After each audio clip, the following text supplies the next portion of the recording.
want to talk about is thinking like an investor. It's there's a difference between investors and speculators. So let's think like an investor. Now, this is something took me 25 years to figure out. The basic 4 types of real estate. I'm talking about single family homes. Number 1, you've got bank-owned REOs, foreclosure properties. Are there any of those out there? Sure, there's tons of those out there. The second one is houses you don't want. Have you ever seen a house you don't want? But why not, if you can control it without taking ownership, why not make money from it? Through the years, I've made a lot of money with houses I never took ownership of, but I wrote an offer on them. Now we're talking about boarded up houses in a war zone. Who in here would make an offer on a boarded up house in a war zone? Who's your market for that house? Huh? Section 8 landlord, that's right. Section 8 landlords are used to working in those areas. They're comfortable in those areas. Now, how do you find out who those Section 8 landlords are? Go to your Section 8 office in your area, and you can either go in and say, I'm looking for a place to rent and get a list, or you can just go in, if depending on what they have. If let's say if you're trying to unload a 3-bedroom, you might want to look in the 3-bedroom landlords, call them up, each one of them, and say, boy, have I got a deal for you. If you can get good terms, can you sometimes get a higher assignment fee? Yeah, you see, if you can buy that property with terms, they don't have to come up with cash to buy it, then more cash to fix it before they can rent it. At least with terms, they've only got a payment to make instead of a large expenditure of cash. So houses you don't want can be profitable, but I never take ownership of those houses. Next, houses you can fix and sell retail. That's what most people do. They buy houses, they fix them up, they sell them at retail price. But here again, if you're going to buy those, price is very relative, because if you're going to buy that and with selling it in mind, the person that's going to buy it from you is going to have to get an appraisal to get institutional financing. So you can't sell it for more than it's worth. For my own personal business, I have trouble using real estate agent comps. Having been an appraiser in a previous life, I know that just because a house sold over here and a house sold over here, and they were both 3 bedrooms, does not make them good comps. To have a good comp, they have to be close together and they have to be identical. That's going to be hard to do. So you've got a generalization. What I've done is, because of my weekly meeting, I have an appraiser that comes there, that if we find a house we like, that we're interested in making an offer on, we can call him up and he'll give us what's known as a pencil search, which is he'll do the comps and he will give you 3 comparable properties that if you have the opportunity to hire him, he'll put those on hard copy appraisal. That is a lot better in my world. If you can convince where you live to have an appraiser do that for you, it can generate them more business if they're smart enough to take advantage of that. Now, is it extra work for them? Yes. I had another lady that was an appraiser that did it until she retired. I can't tell you how valuable that is to have somebody that actually knows value give you the comps. Yes, ma'am. But if you're selling it retail, doesn't the buyers make choose the appraiser? Sometimes, depends. Yeah, they might. And this appraiser understands that. But if I'm going to sell it on terms to get it sold, I can use my own appraiser. See, I want to take care of my friends, the people that help me. I want to see if they get paid. You always want to help your friends, the people that in your market. And that's another thing. I came here from Michigan where nobody wanted to share anything with you because they didn't want to educate their competition. I come here to the Tampa Bay area. There are hundreds of real estate investors, and not one of us are competition for anyone else because we all do things differently. And we have so many houses to look at. Over the 20 years I've been here, I have never run into another investor looking at the same house that I'm looking at. But there's a reason for that. Most people work out of the MLS, so you're all looking at the same deals. Because I send letters to non-owner occupied free and clear property, I rarely have anyone look at the same house I am. Rarely. Now, if I found out one of my friends was looking at it and they got there before me, I'll back away. I don't need to try and fight them for that deal. There's so many deals out here. So be understanding, you're an investor. If you do things differently than everyone else, see, if you do what everyone else does, you're going to get what everyone else gets, which isn't a lot.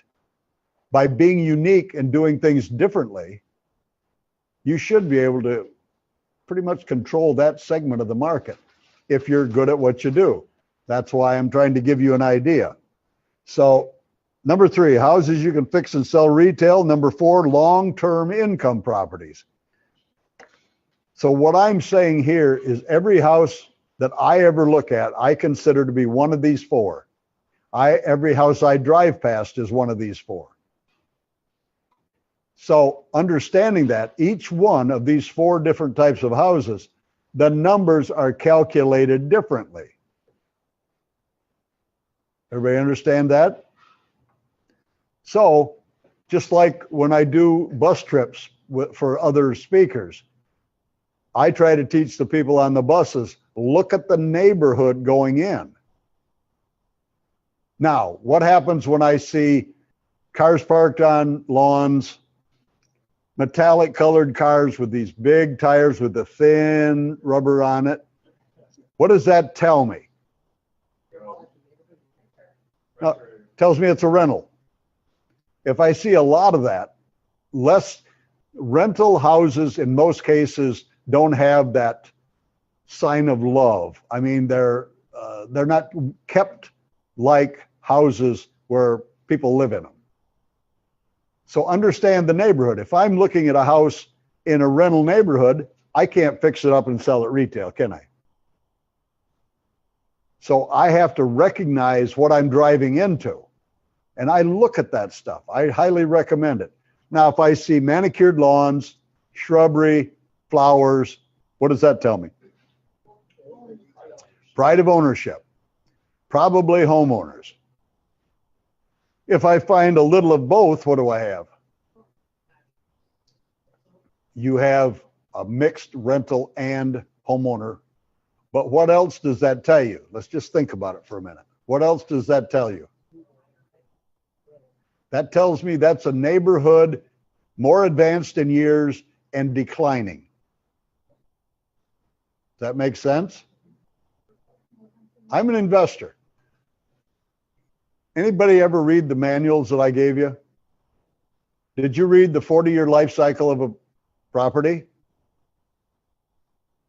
See, when a new subdivision is built, that is the highest and best use of that property and desirability that it will ever have. Now, if you remember reading in that, approximately, or when that subdivision is built, that is where people want to live. So for the first 25 years, on average, we're just using averages, that is where people that can afford that neighborhood want to live. After 20 to 25 years, the kids have grown and gone off to college, right? So they decide to downsize or move on. They don't need that big house. So they decide to sell while the values of the property are still as high as can be. whatever the market will bear. Now, the second, in most cases, owners that come in and buy will be young professionals. Young professionals that have good paying jobs, because there's still a high perceived value to the property. Now, once that second owner comes in, after they get used to the neighborhood, they quickly see a house over here, a house over there, turn into a dumpy rental. So to protect their value, they fix it up. They want to sell it quickly. So they, on average, own it 5 years. Now that has happened, that it's about to start losing value. So if it does lose value, in comes usually the blue collar people. Maybe the plumbers, the electricians, the higher income people.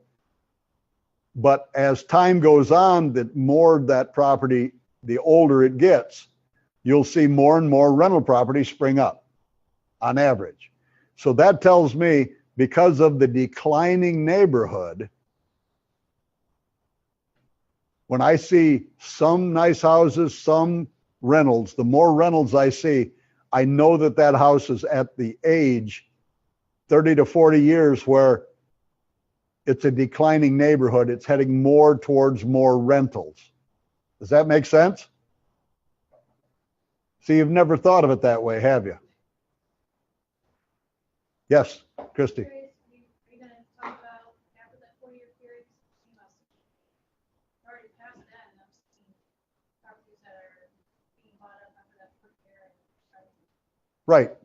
Well, what happens at the end of that period, after 40, maybe a few years over 40, then the landlords move in. But what I'm looking for is, I don't mind a 40-year-old house.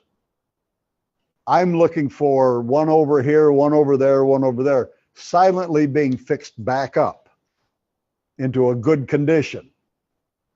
So now I'm in the second 40 years of the life cycle of a neighborhood. If I can go in and buy those rentals and fix them up and turn them into sellable properties, am I going to pick up the increase in value? Yes. But if you don't understand the age of a neighborhood, you'll never figure that out. It'll just be another house. You've got to understand exactly what you're buying. You've got to know exactly what you're looking for. Another thing, the rehabs on a rental are totally different than the rehabs on a house you're going to fix and sell retail. Totally different. And you have to ask yourself, if I'm going to fix a house up to sell it retail, I'm going to get as much as I can get, correct? So you have to ask yourself, if I was going to buy that house myself for my family to live in, what would I expect to have done to that property for me to be willing to pay top dollar? Would I want a new roof? Probably. Do I want, whatever it is you want? Do you want new kitchen cabinets? What is it going to take for you to want to pay top dollar for that house? Because that's what your marketplace is going to demand. Now, if it's a rental, you want it adequate, but you don't gold plate your rentals. Why? Tenants could care less. They'll do damage. I was just on a bus trip with Robin Thompson. And I might add, she puts on one of the best trainings when it comes to learning how to rehab, learning how to run the business. Excellent. But I noticed in the houses, has anybody ever seen a fist mark in a door or a shoe point in a door? Yeah. Yeah, they're there. See, tenants don't care. They just don't care. So you don't want to gold plate them because you're just wasting money. You want it adequate. You want it nice.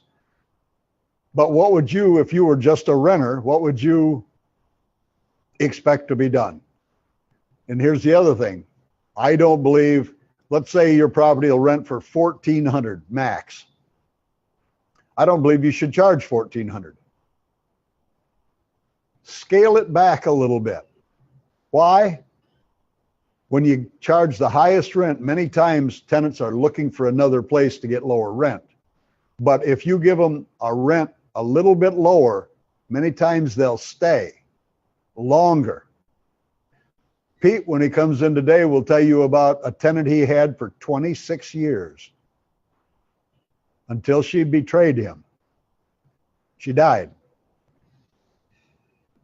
But she would even call him up and say, Mr. Fortunato, would you mind if I painted the house inside?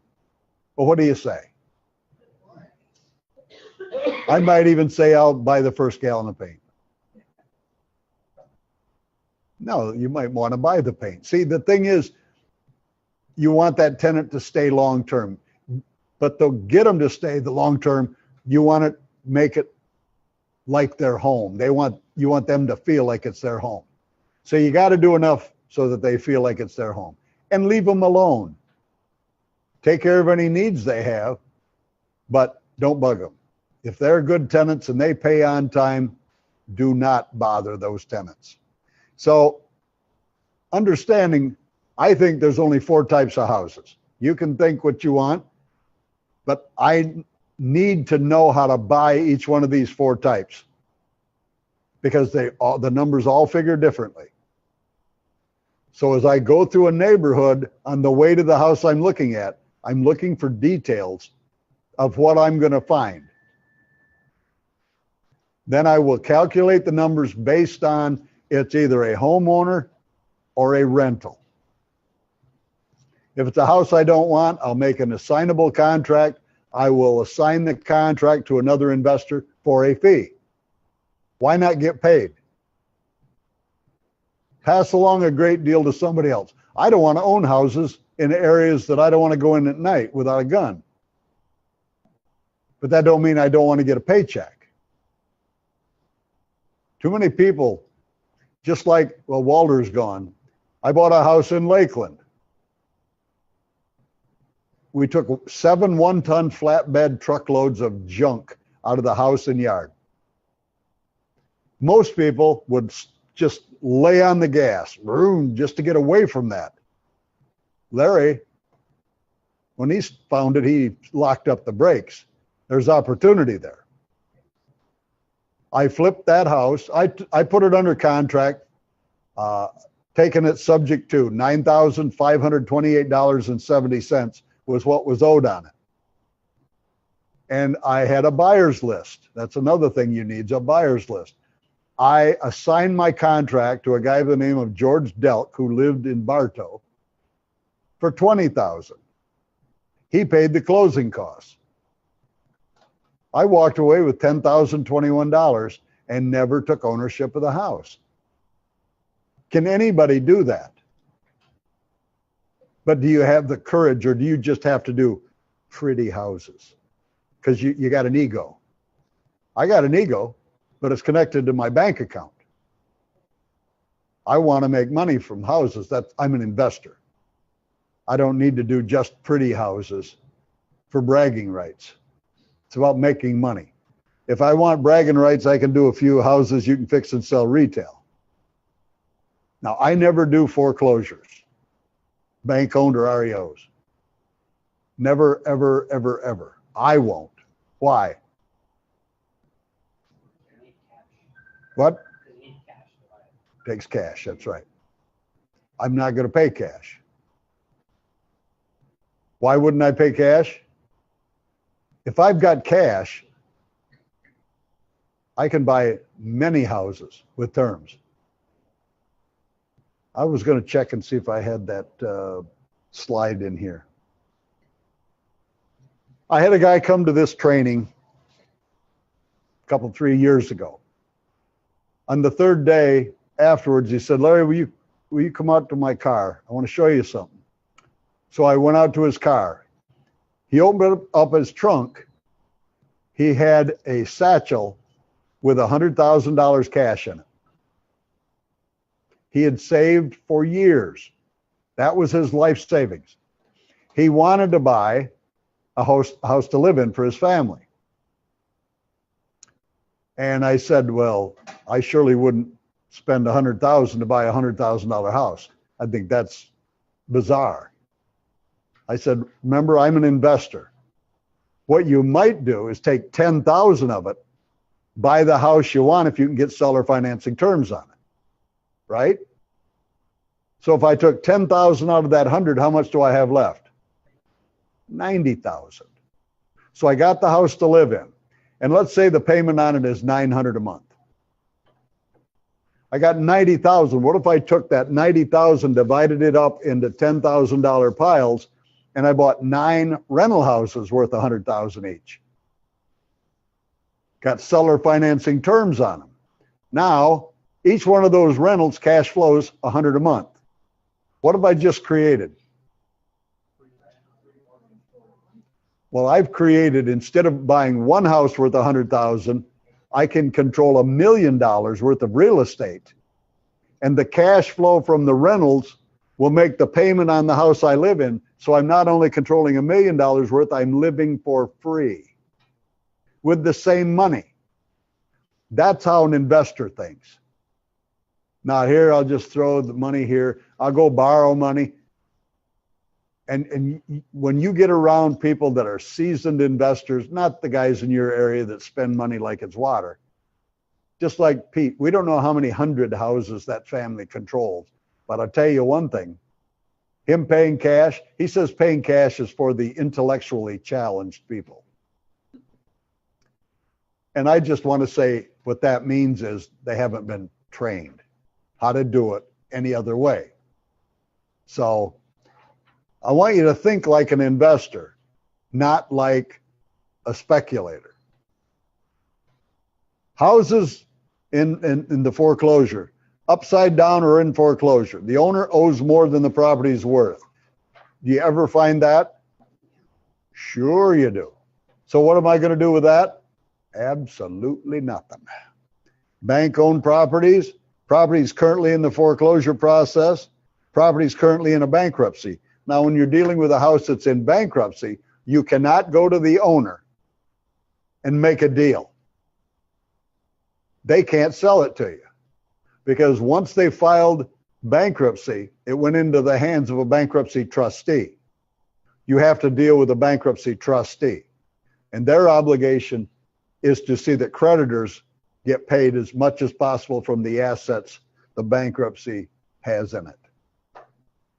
The only exit strategy takes cash unless you assign the deal. I don't want that. The keys to make this type of deal work: houses has to be in good areas, a lender that does short sales frequently, a portfolio lender. Does everyone know what a portfolio lender is? Portfolio lender is a lender like a credit union where they make you a loan, but they keep that note and mortgage in-house and collect payments, because they use their depositors' money. They don't sell it off onto Wall Street. They hold it in-house. See, with them, I can make a deal. I can't make a deal with Bank of America. They sell the loan before you get out of your chair. As soon as you sign the papers, that loan is sold. Houses that need no major repairs, you'll see this a lot. Unless you're a seasoned investor that has done numerous rehabs, stay away from anything needs major structural repairs. I don't think until you've done 25 houses, you should do a burnout. The reason I say that, you don't realize the hoops you have to jump through when a house has burn damage. The permits, the contractor, it's a big headache.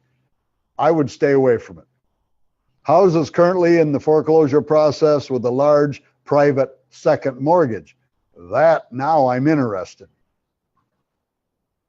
That privately held second. I'm going to give you some examples here in a little while.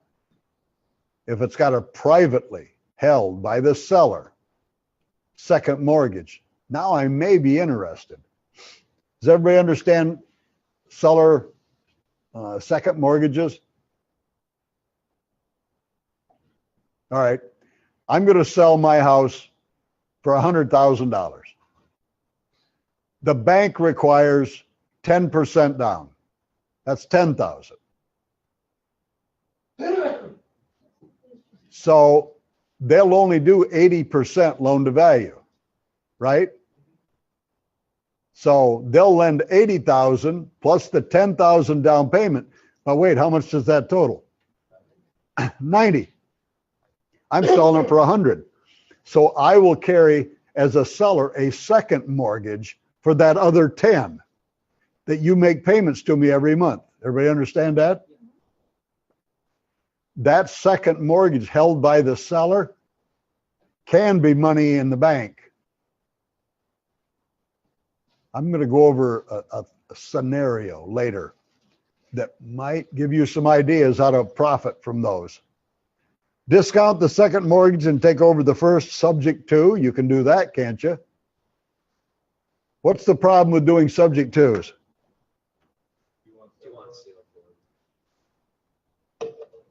The due on sale.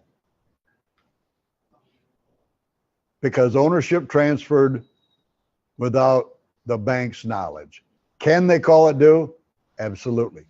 See, the due on sale clause is a contractual right of the lender. It is not a law. In the back of your book, in that back pocket, there's a thing by Bill Bronchek, an attorney out of Colorado that is an expert on foreclosures. He wrote that article on the due on sale. You are not breaking the law by doing a subject to. There is no due on sale jail. The worst that can happen, the bank can call the loan due. Be prepared if you do a subject to.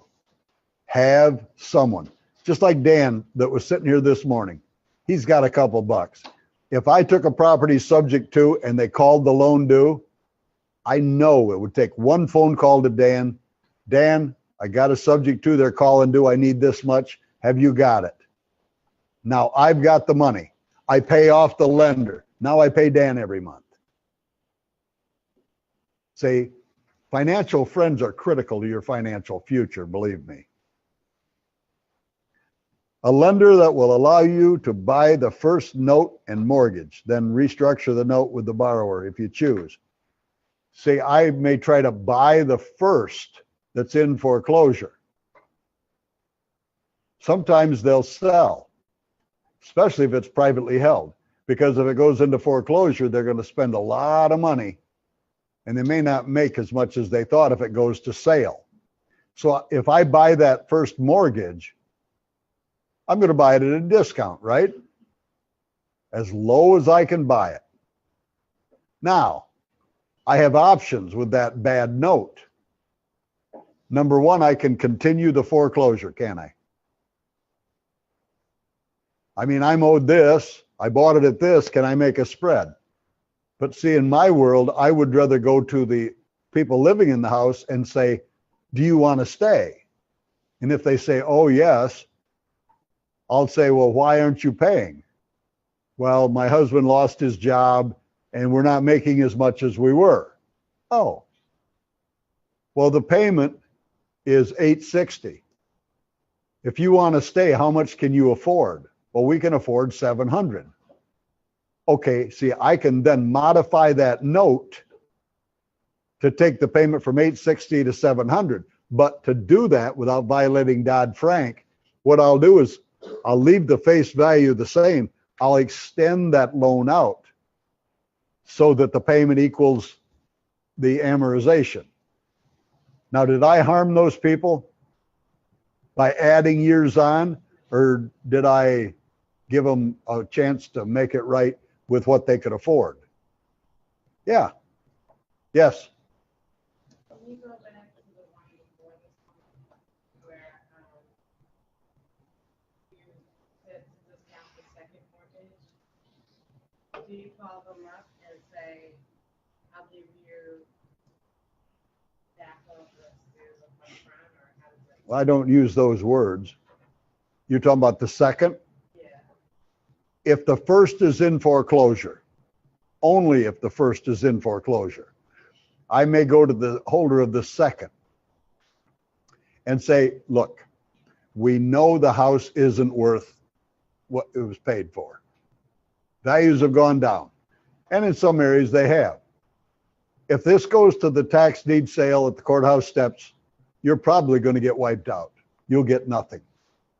Because about all that really is going to get bid up is to pay off that first. If you're going to get wiped out, would you take a couple $1,000s for that second position? I'd like to buy it. Well, if they say yes, because 2,000 is better than nothing, then I don't want them to give me a satisfaction. I want them to give me an assignment. Because what happens when you satisfy a mortgage? It's gone. If I get an assignment, I become them. The money is still owed in the full amount, right? So that way, I might as well go into this now. Think about this. If I can control that second, in other words, that second is owed to me. Am I an owner? What am I? I'm a lender. That first mortgage cannot prevent me from making the payments on the first. Now, if I was an owner, they can. But because I'm another lender, they can't stop me from making the payment on the first to protect my interest in that second. Everybody get that?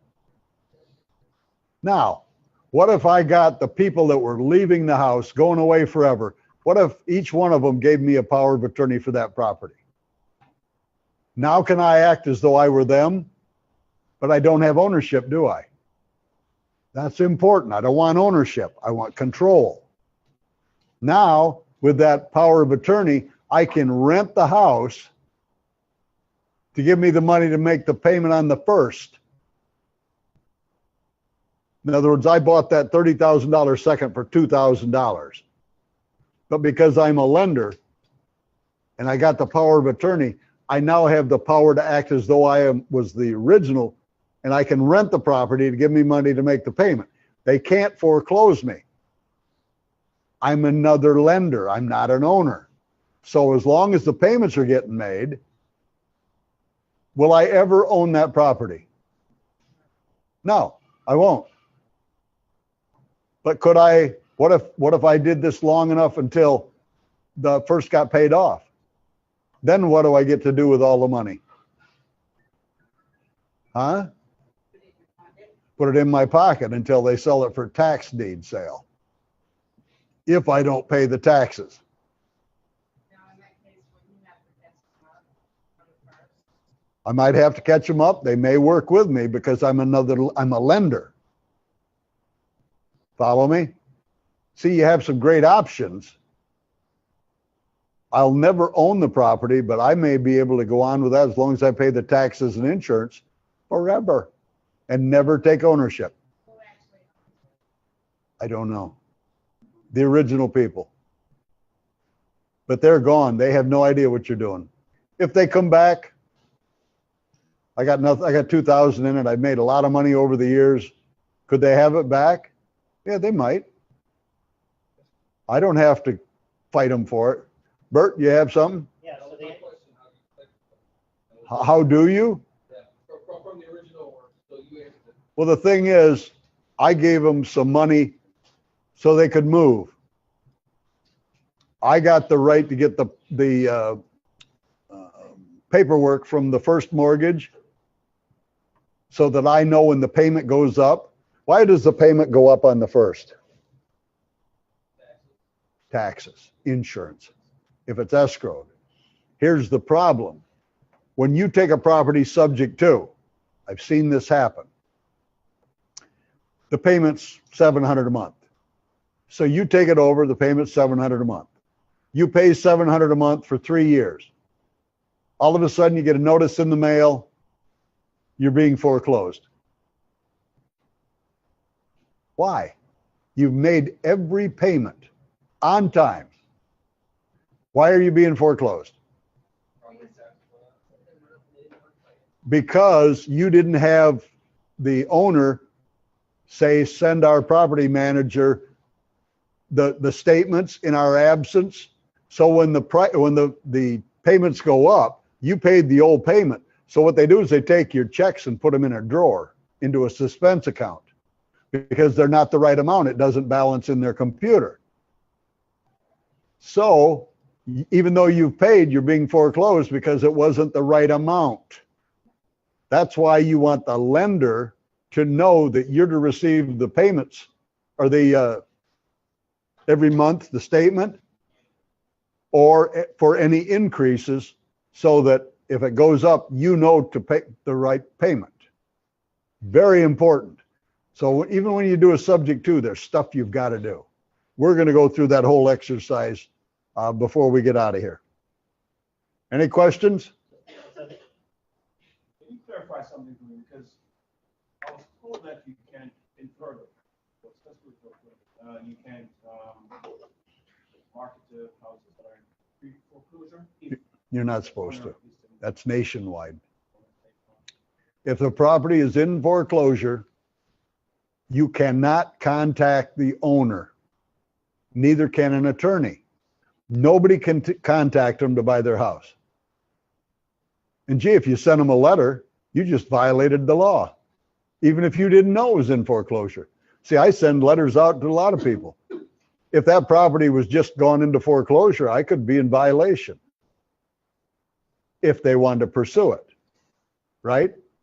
That's absolutely correct. You can't contact them once the property goes into foreclosure.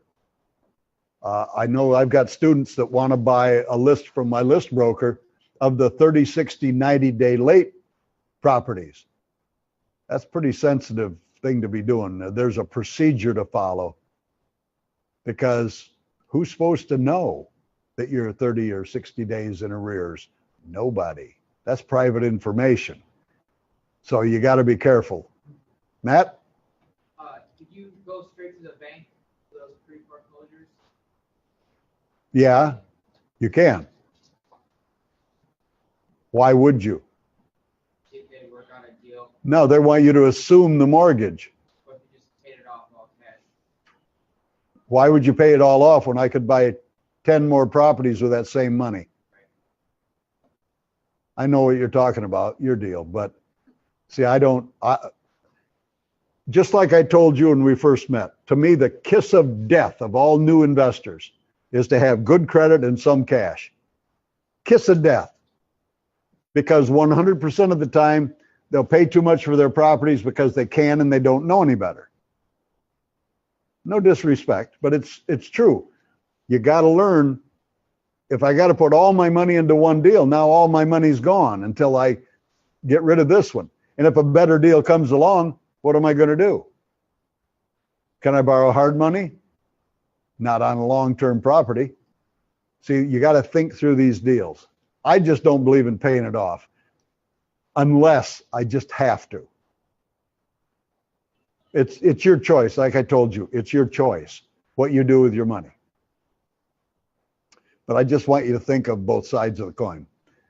The bank says they want you to assume it. Is that a bad thing? Yes, absolutely. That'd be a good deal. They've paid off a lot on it already. No, yeah, but now it's in your name. Now it reports on your credit report. But you're going to catch you up and pay it, right? Well, yeah, but if you get behind, see, my point, if I take it subject to, the note and mortgage is in their name, not in mine. It's non-recourse. It doesn't show on my credit report. So I'm not going to assume anybody's loan. Yes. Because it is in their name and it's going to hit their credit report, how's it going to affect them long term? When you're easy to pay the mortgage, because it won't affect their debt to income ratio, but they're going to struggle to get. Most people that will let you do those deals they have a financial hardship or a personal hardship, and most of them just want the problem to go away. Now, can you harm them? Yes, and if you tell them you'll make the payments, you damn well better make the payments. If not, they have a reason to come back after you and sue you. Well, what if they get to a point, say 10 years, they want to go buy a house again? And it, Can they do seller financing? Can they do a lease option? okay, See, I don't give a damn if they can't go get A1 credit on their bank loan. They had the problem, not me. I solved their problem. And so if they can't go get a wonderful 3% loan, I could care less. I use the scenario. When we go to talk to a seller, we're there to help them out of the quicksand, right? We're not there to join them in the quicksand, nor are we there to replace them in the quicksand. But too many people want to join them and replace them. And that's not good business. If we can help them, don't take their responsibility, give them a pass so now you have it and destroy your family. Rob? I was just wanted to get at what their incentive is. They're desperate. Yeah, They're desperate. They're getting out of the loan. Maybe they're getting out of the. They're getting out of a situation. And maybe you offer them a little bit of cash. No. I didn't get them into that problem. I'll help them out of it. Sometimes I give them some walking money, but I'm not going to give them their equity. If I don't come along and solve their problem, they're going to lose it all. Name and everything. Leah? Where do you find such people? Believe me, they're everywhere. People fall on hard times all the time, sickness, whatever. so is that something you can market to? Yeah, Find people like that? Or how- if you do shotgun approach marketing, yes. See, I like laser focused marketing. Yeah. So That's- how do you laser focused market this? Well, but the people I market to, I know exactly why I want to buy from them, what my negotiating strategy is, what their issue is. I've already figured that out. If I'm trying to buy anybody's house that wants to sell, now I got to go to work. If it has debt on it and I want to keep it as a rental, 99% of the time, the payment is too high for me to cash flow. Why would I buy it? See, I have to have a reason to buy it. It's called make money. No, right. Any other questions? Okay. You find some of these on an MLS though? Uh, In these situations where they're trying to. how would I know? The realtor won't tell me. They don't ask those questions. But if you go to like Realty Track, you can get some of that information. I have no idea what Realty Track is.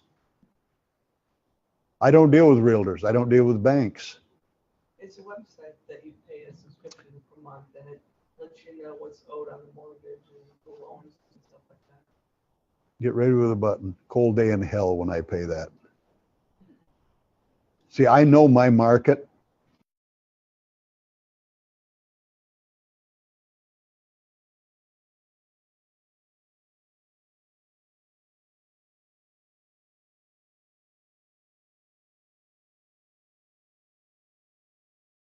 How do you know what values are there? You don't. You're going on their word. Doesn't mean you're going to make a profit. Somebody's going to make a profit. It may not be you. All right. Houses you don't want. Boarded up junkers. Are there any of those out there? Are they in the, well, if not war zone, the lower socioeconomic areas? But if you send letters, you're going to get these. Somebody's got a headache. When someone has a headache, there's an opportunity there. Now, are you going to buy that house, gold plate it, and then sell it for top dollar retail? No. So don't even think about it. If it's a house, it's a boarded up junker and it's in a rundown area, as far as I'm concerned, the only market for that Section 8 landlords or other investors that work those neighborhoods. That's why you need a buyer's list. Any house you wouldn't own yourself. Boy, there's a lot of them out there, isn't there? That don't mean I don't want to profit from them. Houses in bad areas, houses on busy streets. Did anybody hear my podcast about houses to avoid? The number one is houses on busy streets. Anybody have any idea why that hasn't heard the podcast? Why wouldn't you want a house on a busy street?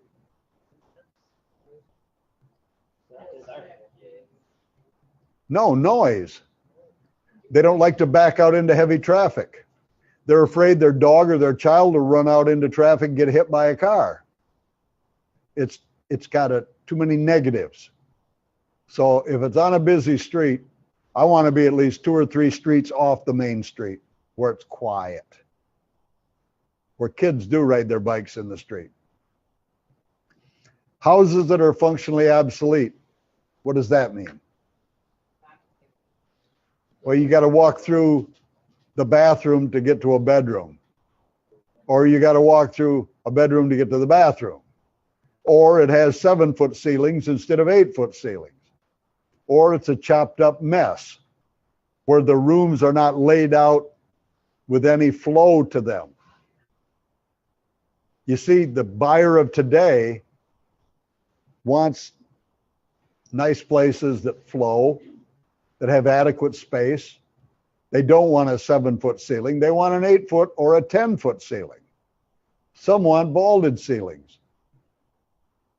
Now, I understand they want, but maybe some of those people with beer budgets that want champagne items in their house may not get it. But you got to ask yourself, what is the highest and best use for every property you look at?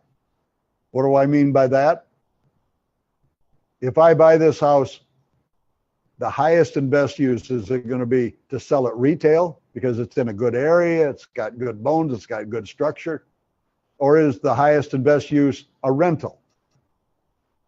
Or is the highest and best use, I don't want it, I'll flip it to somebody else on my buyer's list? See, that's a question you have to ask yourself. And you literally have to ask yourself. I mean, after a while, it becomes second nature. But it's something you need to think about on every house you buy. Houses that need extensive repairs. A friend of mine and I bought a house. It was a 3-unit. And it was one of those buildings that was up on blocks. It was built in 1925. You could look through underneath it. What we didn't realize, because Mr. Big Shot didn't know what he was looking at. The main support beam underneath had rotted and it was starting to settle. Well, there was 4 foot behind the house. There was 4 foot in front of the house, then the sidewalk, then the street. We had no way to slide a big long beam underneath, so they had to do it, jack it up in sections. Cost a lot of money to get that fixed. If it needs major structural repairs, I don't want it. There's too many houses that don't have that. Why do you want to do something that's going to take time and money, and you want to get it either rented or sold?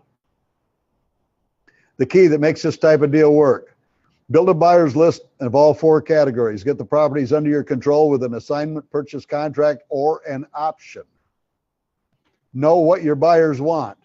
If you don't know what your buyers want, how do you market to them? You got to know what each buyer wants. Categorize them, and when you find a property that fits their criteria, call them all up and say, go take a look. Tell me what you'll offer me for it. Structure deals your buyers can profit from and still be able to pay you a fee. That's one of the things that when people assign a contract or they don't fix them up, what really wholesaling is. What they do is they get it under contract and they want to make this humongous assignment fee. Well, now you're playing with the greater fool theory. You were dumb enough to pay what you paid for it. Now you got to find somebody dumber than you that's going to pay you what you want, so you can make a big fee. So if you're going to actually assign contracts, Buy everyone as though you were going to actually buy it. Do the numbers as though you were going to buy it. Be accurate with your numbers. And whatever you would buy it for, you got to back it down the amount you want for your assignment fee.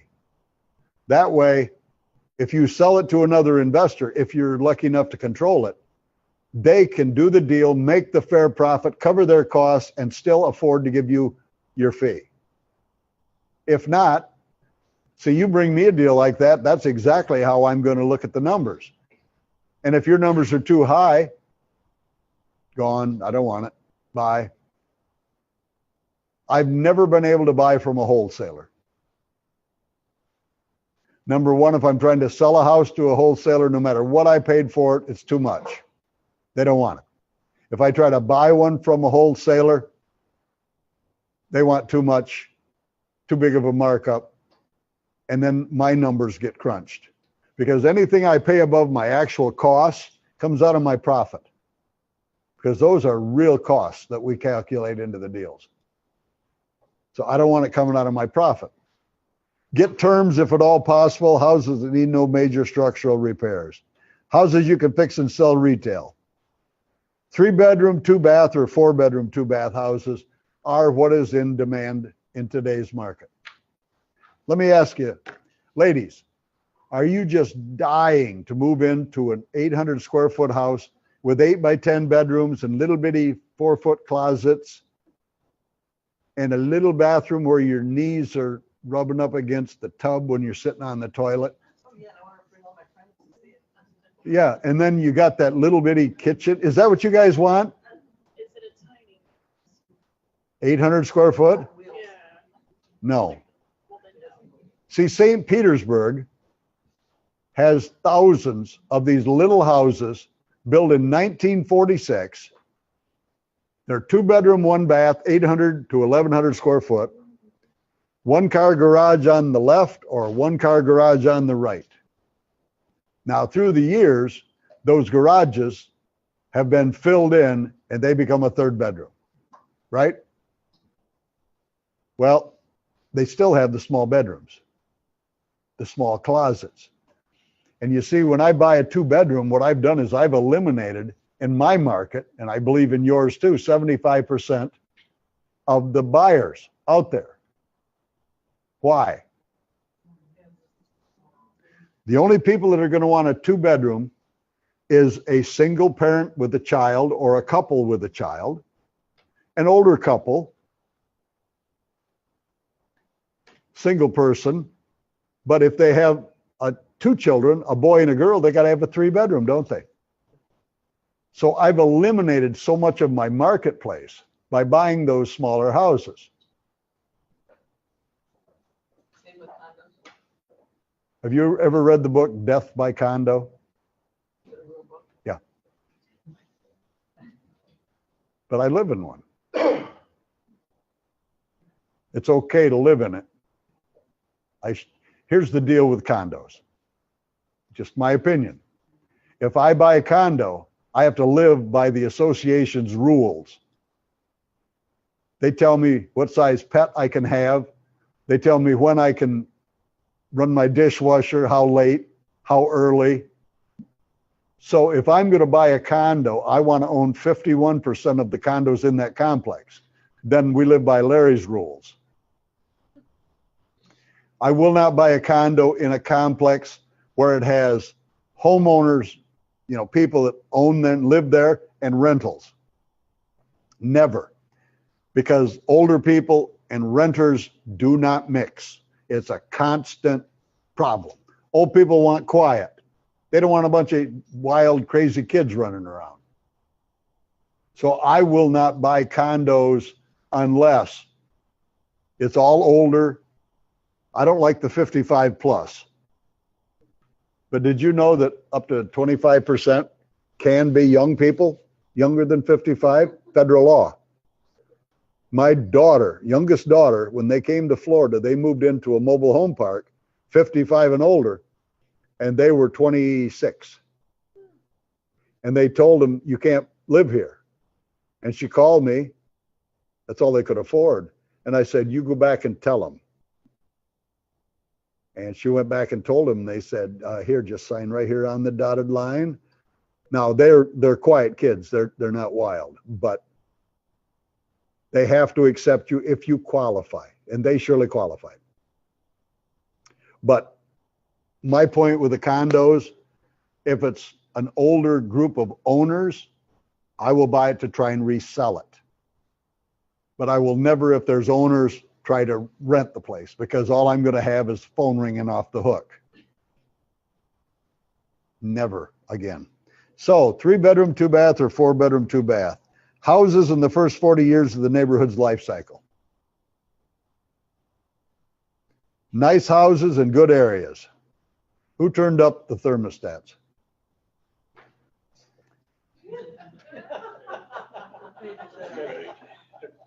Get ready. You're going to get it, mister. Houses that can be bought below market value. You see, just like my investor meeting that I do every week in St. Petersburg, the last thing in the world we want there is a real estate agent coming in trying to sell something retail. We're investors. We don't buy retail. How can you buy retail or close to it and expect to make a profit? You got to buy below market. That's why I don't buy houses that are already fixed up.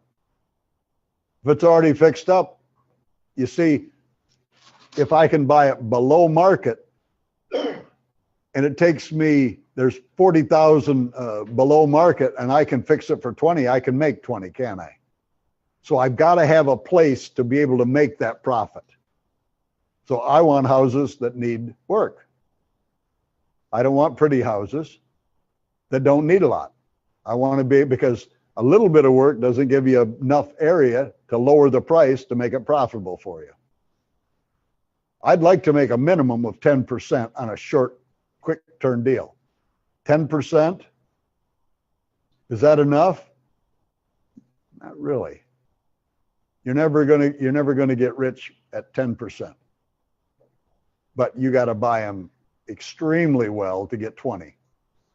And I know some of the gurus tell you, oh, I won't look at a house if I don't make 20%. Yeah. Well, that's wonderful. Let's do the math on their deals, their holding costs, all of the other things. Let's just see if they make 20%. But it sounds great in seminar land, just to make you believe it's true. Houses designed to be desirable. That sounds kind of weird, but if the houses you buy don't have desirability, you're going to have a terrible time renting or selling those properties. Does that make sense? The layout of it. Well, a lot of things. I will never, ever buy a house with a flat roof again, especially the ones that look like the Spanish houses with the tile coming out the front from the roof. You know, why? Number one, I've had nothing but roof problems with those. Number two, I've had trouble renting and selling them.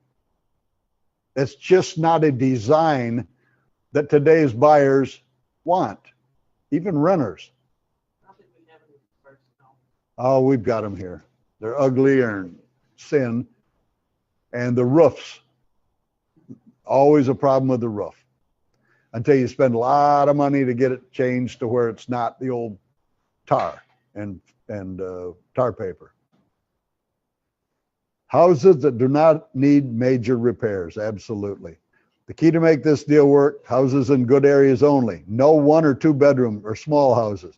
Never on a busy street. Houses that are not functionally obsolete. Houses near good schools, critical. I've got a friend, all he does is buy 3 and 4 bedroom houses in good school areas. But his deal is he starts buying in December and January only. December and January, and then if he can buy them, why in December and January? Well, maybe people need money. Maybe people need to move. You don't know. Maybe they need money for Christmas presents. It's a house they don't live in. You don't know unless you ask. but he buys them in December and January. That gives him February, March, April, and May to get them fixed, advertised, and on the market. Why is that critical? Because family moving into the area that want to put their kids in that good school are going to start looking in June, July. August is too late. In most cases, you get some stragglers. He's made a wonderful living doing that. Good schools is an excellent, excellent idea. Houses near churches. Are churches important? Absolutely, especially older people. I'll tell you a story. A friend of mine, one of my mentors, Clyde Wilson. Clyde's 86 years old. He went to look at a house that an elderly lady owned.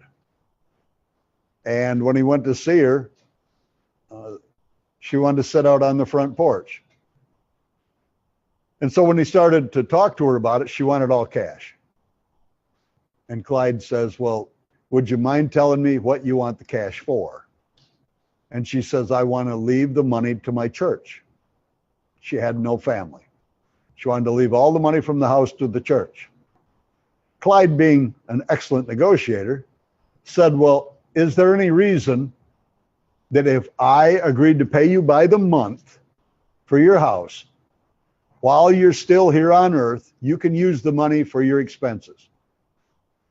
Once you're gone, what I do, I promise to make a monthly contribution to the church in your name. She took it because he gave her something she wanted. See how smart that is? Instead of just, oh, okay, here's cash.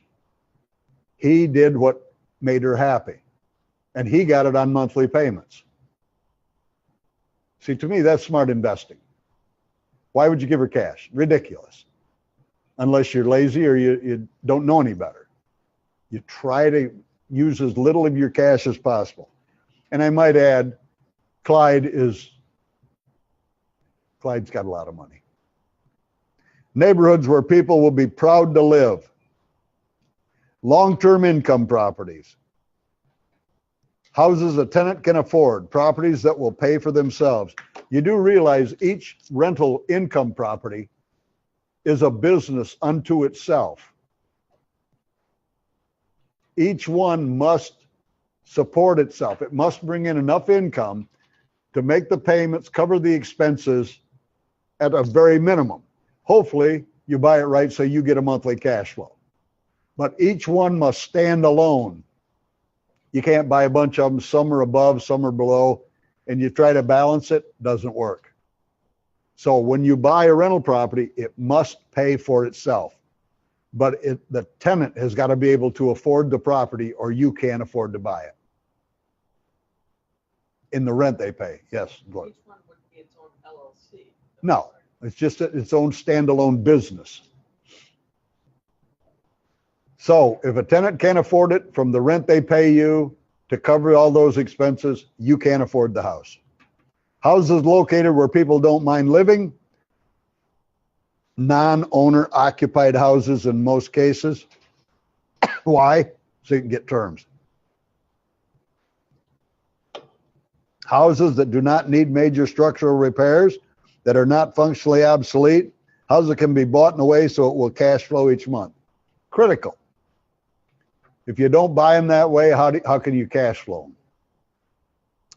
Key to make the deal work in areas where people won't mind living, preferably 3 or 4 2-bath houses that's the premium. That's what people are looking for. Houses bought so the rent will pay for the property and cash flow each month. A subject to deal that has a large equity. I will not do a subject to in today's market because many of the houses that were financed in the early 2000s, where was that? The price they paid? Up here. All right, in the last 10 years, they haven't paid off enough to bring it down where I've got any equity. But if it's got a large equity, where there's a large space for me to make a profit, then I'll do a subject to. And if they want money, I may give them some, but it's going to be on monthly payments, small monthly payments, or I'm not going to do the deal. Know if the property you want to keep or wholesale or assign the deal for a fee. 6 essential parts of every profitable seller financing deals. The seller must be motivated. If they're not motivated, you're whistling in the wind. You've got to have a motivated seller. I didn't say desperate. They have to be motivated to sell. They have to want to be rid of that property. If they live in it, it's harder because of the emotional attachment. Property must be well located. You don't want it near an industrial park or someplace where it's dusty, dirty, loud trucks going through all times of day and night. Must have desirability. It's got to be cute. A study was done years ago, several years ago, and they surveyed ladies. And they found that most ladies wanted a home that was equal to or nicer than everyone in their family. They wanted their property nicer than or better than everyone in their social circle. Why is that?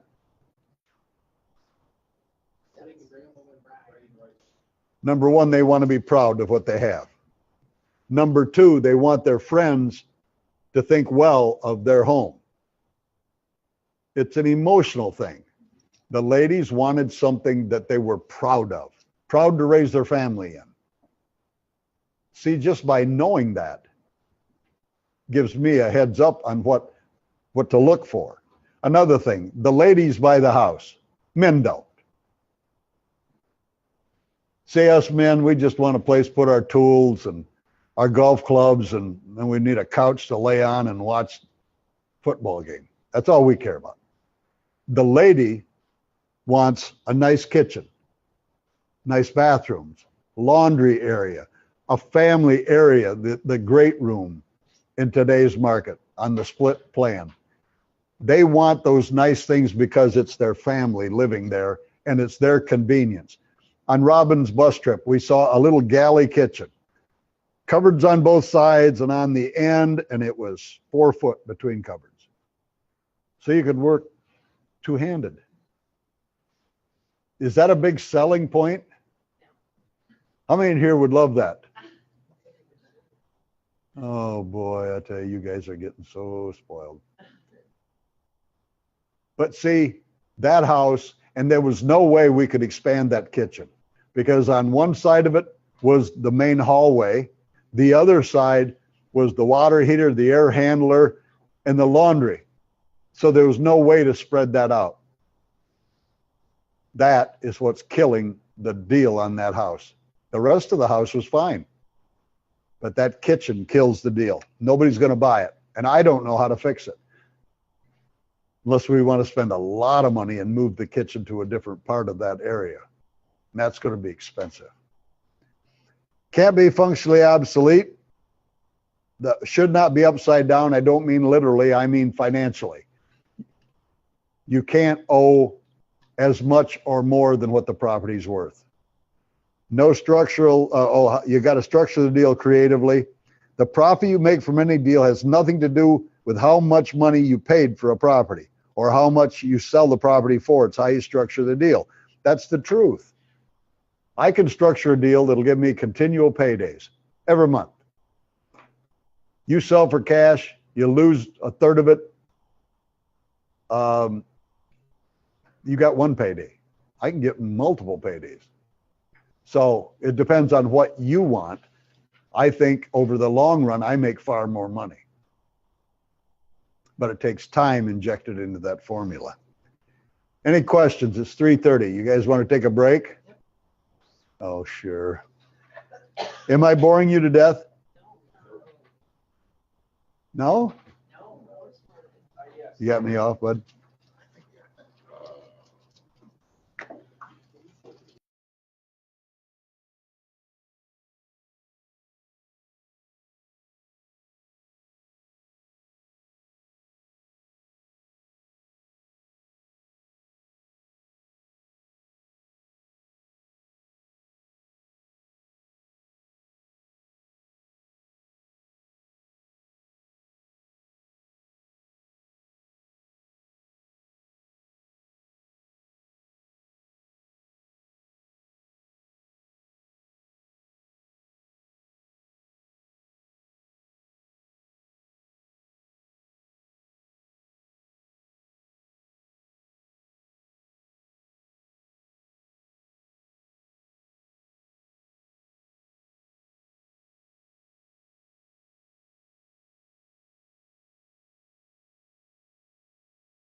Testing, 1, 2.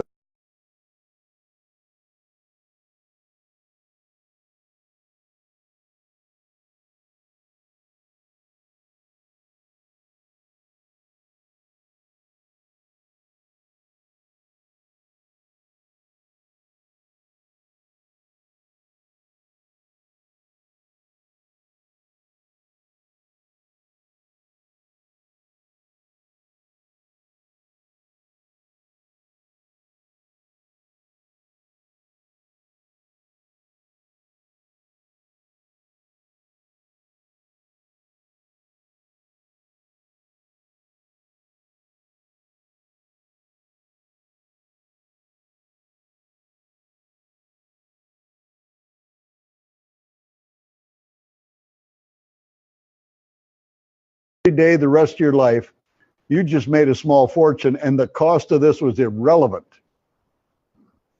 So just get what makes sense to you. Yes, hon. So, you indicate that we should be looking at 3 and 4 bedrooms, but you said 2 baths. Is the 2 bath the optional portion? Yeah. What's available to me are 3 bedrooms, 1 bath. Well, here's the thing. Families that I deal with that have children, they need 2 bathrooms because mom and dad are getting ready in one and the kids are getting ready in another. So it would be optimal to find a property that we could add a half a bath at minimum? Well, here's the thing. Maybe. Is it practical to add that bathroom? Could be. But the expense of adding the bathroom to the increase it gives you has to be weighed. If I'm going to make improvements to a house, for every dollar I spend, I want to get a $2 return, either in value or cash flow. Or why do I do it? Dollar for dollar doesn't feed my little pumpkin. Yes. I have a question. You talked about, sticking with your market, but like your people, okay, so I guess you told your students in San Francisco to get in the car and drive an hour and a half. Yeah, go east, young people, go east. But only because they got to get out of the ridiculous, Right. out into where it's affordable. Yeah. New York City, we have the same thing. Get into the suburbs, get out of the city. Washington, D.C., get out of the city. The coast is just so, we're out of the city and it's still ridiculous. The city itself is completely, How far can you go east? we can go, Washington goes all the way to Spokane, Idaho. Yeah. So is there any cities out there that you could work that would be affordable? But see, if it was me and I was working those cities, I worked the Lakeland, Florida area for 8 years. Now Is that, right? Is that between here and Orlando? yes, Okay. and that's a good hour from where I live. I didn't want to do rehabs out there because I'm not going to drive out and drive back every day to babysit contractors that are sticking it to me. Right. Because when the cat's away, the mice play. Right. So knowing that, I was flipping deals, I was whatever I could create, or I would keep them as rentals, whatever. But you got to do what's affordable for you, because you surely don't want to be in a car seat 3-4 hours a day traveling to babysit people that know when you're coming and know when you're gone. Believe me, they'll take advantage of the situation. Now, when I have something local that I can drive past, they don't know where I am. They don't know when I'm going to show up. Therefore, they usually work, because if I catch them goofing off, they're gone. Are the majority of your properties here, right here in this area? Pretty much. Well, I don't have any, but Right, the ones you control. properties? ones I have that I know about. Yeah, that's it. So, like I said, on the rental properties, if I can't ride my bicycle past to see how much damage the tenants are doing, I don't want anything. Now, I don't ride a bicycle, don't get me wrong, but I want to be able to drive by and see what the tenants are doing to my houses. All right, places to find property to buy. In the laminated sheets that come with your course, here are 25 places to find houses to buy. MLS is one. You need to have other places. For instance, attorneys who have clients that need to sell their property. I have attorneys in the St. Pete area that know that I do real estate. And if they get a client that has a property that they need to sell, or they need something done, I get a phone call. And if I can't do the deal, I know lots of investors who might be able to help them. So is that an opportunity for me? Well, absolutely. Bankruptcy records at the courthouse. If people are in bankruptcy, contact the court to find out who the trustee is and sit down and try and make a deal with the trustee. Many times, you see, the trustee's job is to get the creditors as much money as they can. So you may not get the very best price deal, and in most cases, it's going to take cash. Certified public accountants. Hi, Danny. CPAs who have clients that need to sell their property. Do people ever have tax problems? Might they need to sell some investment property? There might be an opportunity there. Gee, maybe the CPA might fund the deal for you if they need cash and you pay them. There's opportunities everywhere. Courthouse tax certificate sales. A list of those. Tax certificates are is the property taxes. Does everybody understand the difference between a certificate and a deed, tax deed? Tax certificate. All right, the property taxes on your property come due every year, right? If you don't pay it within so many days, they sell a certificate to someone for cash to get the money to put into the county coffer, right? So they've sold a certificate to somebody else, an investor. And eventually when you pay them, usually at an interest rate. So a tax deed says that you haven't paid, and these investors that bought the certificates call for a sale to get their money back. Let's say you have 2, 3, 4 years. They can call for a sale at the courthouse steps to sell the property to get their money. So the certificate just means you didn't pay the property taxes. The tax deed says that those investors that bought the certificates can call for a sale of the property to get their money back if you don't pay them.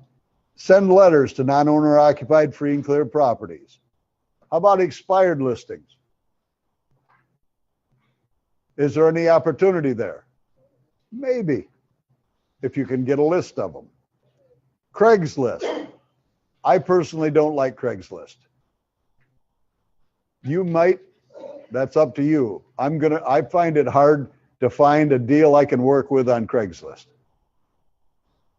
But it's there. Driving through different neighborhoods, looking for houses that are unloved. I do that every day. I take different routes through my area.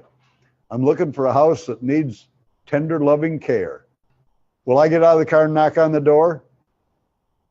Absolutely. I'm not afraid. And if you're in decent areas, why wouldn't you stop? If it's a tenant, you say, do you own this house? And if they say, no, I'm a tenant, you say, oh, well, I would love to get a hold of the owner of this property, if you don't mind giving me their information, their phone number. And if they say, well, are you going to buy it? You say, well, I would like to, but I bet you're a good tenant, aren't you? And if I do buy it, chances are I probably am going to want to keep a good tenant in this house. Did I say they were going to stay? No, but I take the fear away of giving me the information on the owner. So if it's the homeowner, you can talk directly. If not, get the information. If you can't get it from the tenant, look it up on public record. Go to the courthouse, type in the address. Where the tax bill is sent will be on the tax records. That's how you can get their information if nobody will cooperate. That tax bill is sent somewhere every year. Get that address, send them a letter. Look it up, see who it is. Pay $3 and get their phone number, their address, the whole 9 yards. You know, you can do that. Let's see, what else have we got? Eviction court. Do you ever stop to think, if you go to an eviction court and you look on the records and you see the same landlord in court all the time, do you think he might be or she might be motivated to sell a property? Could it be bad management is why they have so many evictions? Could be. If you could get a decent property, I'm sure you have the skills to manage it differently because you're going to put different tenants in. Now, one of the things that we are very serious about in today's market, whatever we're charging for rent, the tenants got to prove they make 3 times that much income. Our problem is we're finding a lot of tenants that make twice, maybe 2.5 times, but they don't make 3 times. I recommend finding a tenant, even if it takes longer, that makes at least 3 times what the rent is. Everybody understand why? If you do less, if the starter goes out of the car and they miss a day's work, who's not going to get paid? At least if they make 3 times as much, they have a bigger cushion to work with. Pardon me? Just gross income. How about FSBOs, for sale by owner? I don't like them. I'm not saying they're bad. I don't like them because experience through the years, I find most of those people are people that don't want to pay a real estate agent commission, so they try to sell the property themselves. If the sign says by appointment only, you couldn't pay me to stop there because they're not motivated enough yet. If they won't let me knock on the door and talk to me about the house, they're not motivated yet. Foreclosure publications. You can find properties. Multiple listing service, newspaper ads. Did you know they still actually have newspapers? They really do. It's not a fallacy. I like the Thrifty Nickels to advertise in. Everybody know what a Thrifty Nickel is? The weekly publication. That's got a little bit of everything in it. If you can find one that has a good circulation in your area, don't be afraid to advertise that you either want to buy houses or you want to sell houses. When I was working in Polk County, the newspaper that I used to advertise in, when I had a property for sale, I advertised it in the for rent column. That picked up a couple heads. Why would I put it in the for rent? Am I losing my mind? No. Are those people looking for a home? And if my homes at that point were not the best, might I be able to work something out? That was before Dodd-Frank. Might I be able to work something out and sell them that property? I can sell them that property in several different ways, depending on them. We'll go over those later as we go. People who are currently making 2 mortgage payments that have moved. I looked at a house north of here, nice house, and I find out from the real estate agent that had it that the people that had lived there, this is a 4-bedroom, 3-bath, 3-car garage, corner lot, beautiful, 4 years old. They wanted to sell it because they had had a job transfer. They had moved to Southern Illinois, or Indiana, excuse me. Now, what does that tell me? They're making 2 house payments. Is that a burden on the family? Yes. So what I did is I looked up in public record. They had paid $155,000 to have that house built. At that time, at the peak of the market, it was worth $350 to $380. That was at the top inflated market. My son-in-law at that time was a property appraiser. So, because I looked it up in public record, they paid $155,000. Am I excited about giving them a profit? Not really, because they have the problem, not me.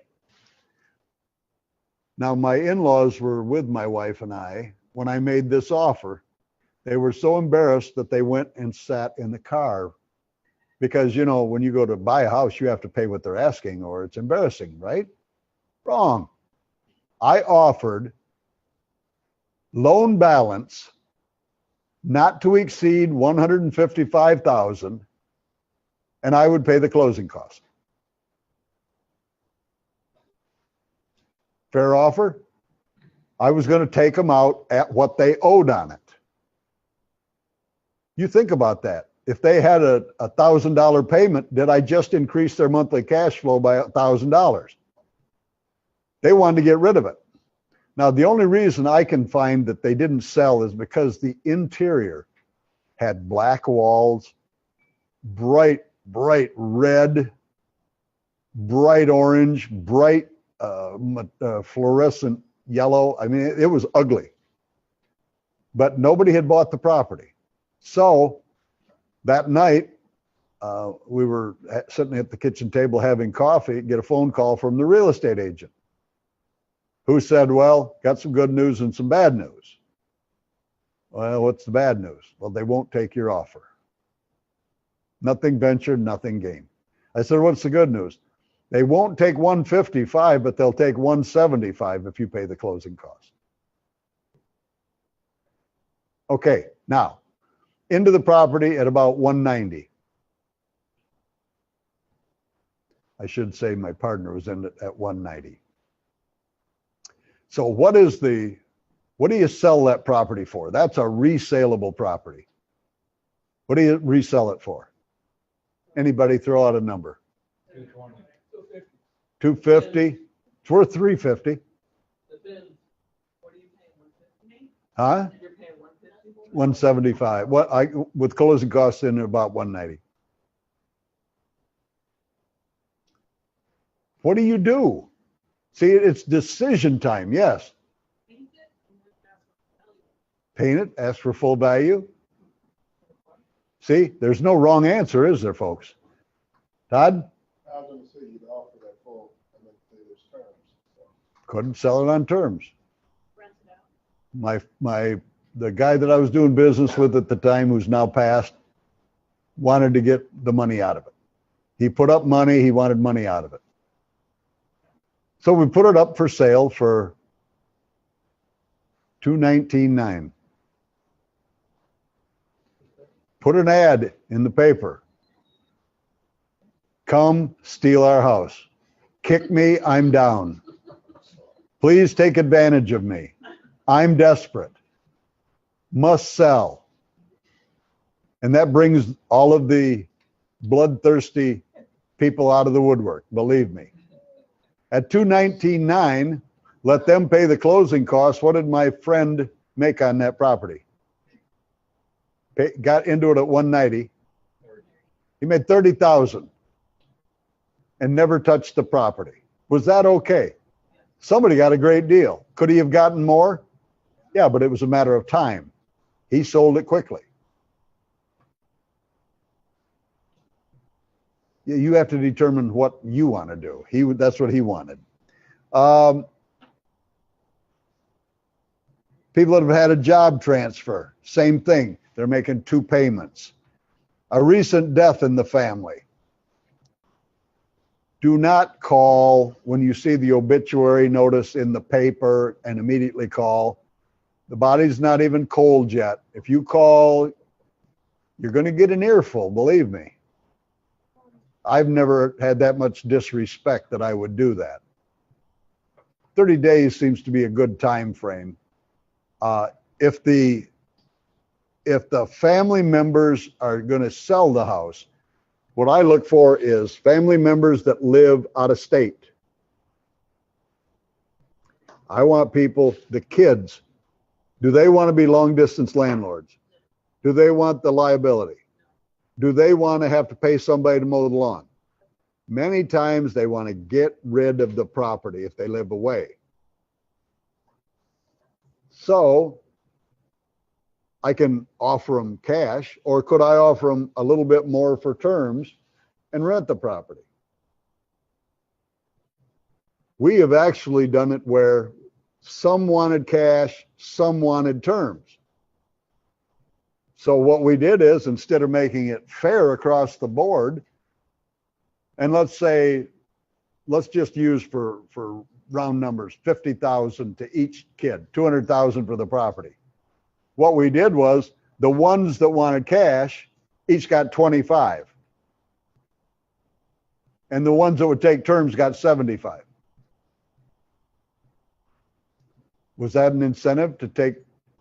But the ones that wanted cash, I mean, they had drugs to buy and they had, cars and boats to pay for, crazy stuff. The ones smart enough to take terms, they got more money. Yes? How do you structure that situation? You write it right out on a piece of paper. But what will prevent the one that's cash from coming back and saying, well, I have a $25,000 lien on it? Well, you do your homework before you buy it. You do a title search.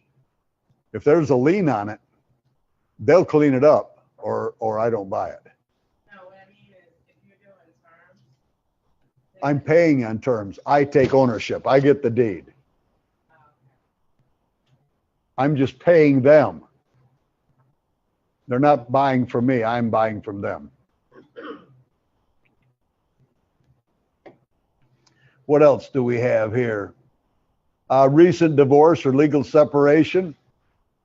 When you start talking to people that have this problem, in most cases, you will find one person wants to do the right thing, pay it off, make sure that everybody is taken care of. The other one wants to destroy the other one at any cost. You'll find that. One wants to do the right thing, the other one wants to destroy the person they're divorcing. Just the way it works out. Be prepared. That's just human nature, I guess. So you got to be able to come up with a solution.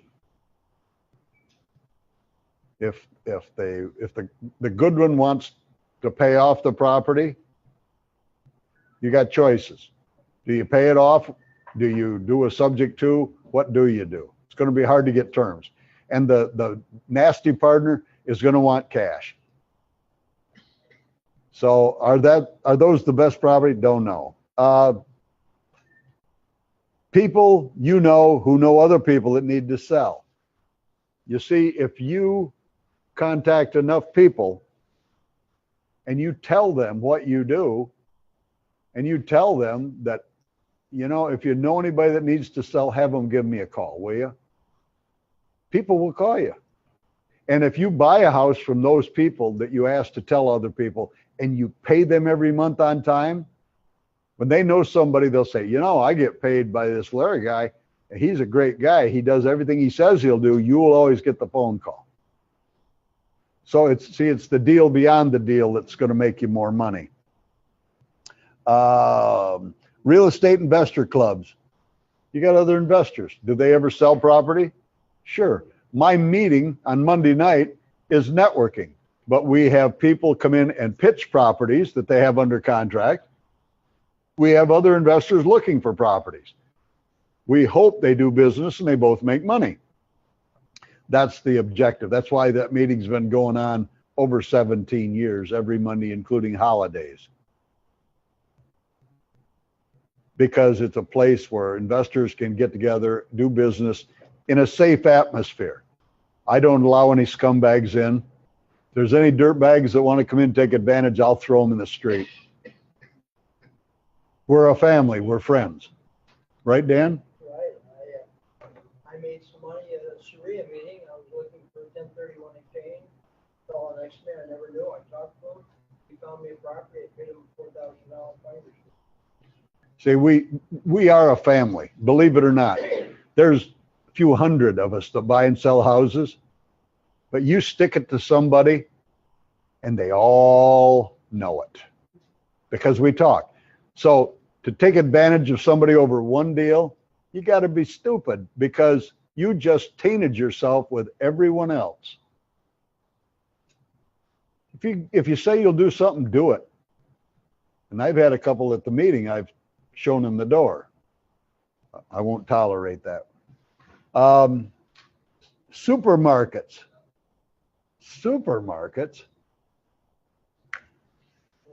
Have I lost my mind? No. Has anybody ever seen these sheets of paper that has a picture of the house and details, and at the bottom it's got these little strips cut with a phone number? Oh, I like them. Buying or selling. Supermarkets, bowling alleys, any place that's got a cork board. Restaurants, any place you can find, put that up, tear a couple off so it looks like somebody's taken one.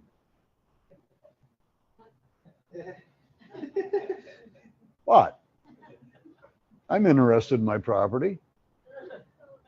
But the point is, somebody may call you from that. And what does it cost? Nothing. Little time. Put them out. You got nothing to lose. It's got your phone number on it. Tells all about the house. Eventually, they'll tear it down if nobody does it for them. Vacant houses. You can go to the county property appraiser's website to find owners of people that own vacant houses. You get the address and the name of where the tax bill's sent every year. Send them a letter. Like to buy your house.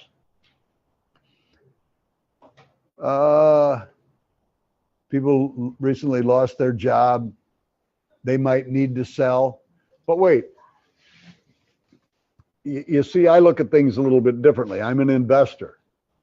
You got to sell your house because you can't afford the house you live in. If I buy your house in a way that's affordable, you've lost your job, you're making less. Is there a chance I might be able to sell them one of my houses and double dip on this? Sure. See, you never want to just say, okay, I'll buy your house. You got to say, well, how much can you afford? Just like we used to run an ad in a newspaper out in Polk County. And when it was an ad, it was a 3-bedroom, 1-bath, central heat and air, double shaded fence lot, cul-de-sac, easy terms if you qualify, call and a number. We would get calls on that. That house had been sold for 2 or 3 years. But we'd get the calls and we had a questionnaire. My wife would fill out the questionnaire. Oh, really? What are you looking for? How many bedrooms? How many baths? What area? What can you afford? How much monthly payment? She'd collect that information. Then, once we had that information, we were in that area looking for a house that we could buy for $500 a month because they could afford $800 a month. So buy it and turn around and sell it to them, make a flow. You understand what I'm saying? So that ad generated a lot of business that wouldn't normally have had. And was that expensive? No, it wasn't. It's just another part of the marketing. So any place you find sellers who have a problem in their lives is an opportunity for you. Now what?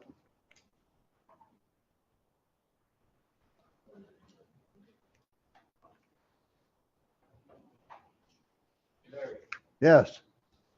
you mentioned about meeting Nichols. Yes. Like, the frontier, so, is there any other criteria that you look for in your list? Who do you get to? Well, I don't want anything that they live in. I really don't want anything that has institutional financing unless there's a big equity. Now, if I find one that has a big equity, I have choices. I can buy it and wrap it with a bigger second mortgage to give them their spread, or I can take it subject to and give them a second mortgage for any money that I give them. But any money I give them for their equity is going to be dribbled out in payments, or I'm not going to do the deal. See, any cash I got, I want to buy as many houses as I can. Just like when Pete comes, I don't think he'll mention this. Something he does, I explained this at lunch. In our market, a $500,000 house is a pretty nice house. He has some of these nice houses. They're all free and clear. And what he'll do is, if he likes you and you'd like to live above your means, he may sell you that $500,000 house for $300,000. Can you go get a bank loan for $300,000 on a $500,000 house if you got good credit? Sure. He'll sell you the house for $300,000. He gets the $300,000, you get the house. But there's conditions. You get to use the house for 10 years or 15 years, whatever you agree to. He gets the $300,000, he splits that up and goes and buys a couple $1 million worth of real estate. Right? Now, at the end of the agreed term, you give him back his house, he gives you back your $300,000. The man's a genius. Why would he do that? Because he took the cash and when, instead of having $500,000 in real estate, now he's got $2 million in real estate. Well, and here's the thing, on his pretty house, his keeper house that he gave to you, you maintained it, you paid the taxes, you improved it because you lived there, because you owned it. So when he gets his house back, it's in good condition, hopefully, or you don't get your money back, but he lets you warehouse his expensive properties and pay the taxes. You're pretty smart, right, Dan? Very much so. Yeah. But he does those kind of deals because he gets the money that he can split up and buy a dozen properties with that $300,000 as down payments. Any value in that? You better believe it. Dan? A lot of times, if you don't have enough for down payment, he'll take a lower down payment, but he takes a percentage of the appreciation 10 years out. He's got so many different approaches. Yeah. You guys have no idea about what these type of seasoned investors really do. And it'll baffle your mind. And it's done every day. And well, you're one of those guys. You know that. I'm preaching to the choir there. But knowing how to structure deals is critical. That's why we're here. Oops, I want to go back through this. Making sure you don't miss anything.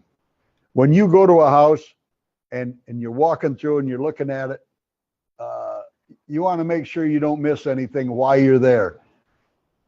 Are the surrounding houses in good conditions, or do they need cosmetic work done to them? Are all the lawns mowed? Are there churches in the immediate area? Are the houses in the area have garages full of things other than cars? You ever seen that? You drive up and the garage doors open and it's just full of junk. I love those houses. That's a slob. Now, it could be a renter, it could be a homeowner, but maybe I can make a deal and that crap's going. Did you know they make dumpsters that you can throw that stuff in? Another thing, if I go to buy your house, I'm going to ask for all the contents in the house. I want your car, your lawnmower, everything. The money in the bank. I don't want the kids though. Here's why. Ask for everything. Expect nothing, but you'll always get something.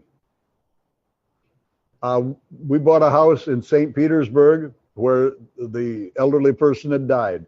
We asked for everything. Family didn't want anything. We got an old car.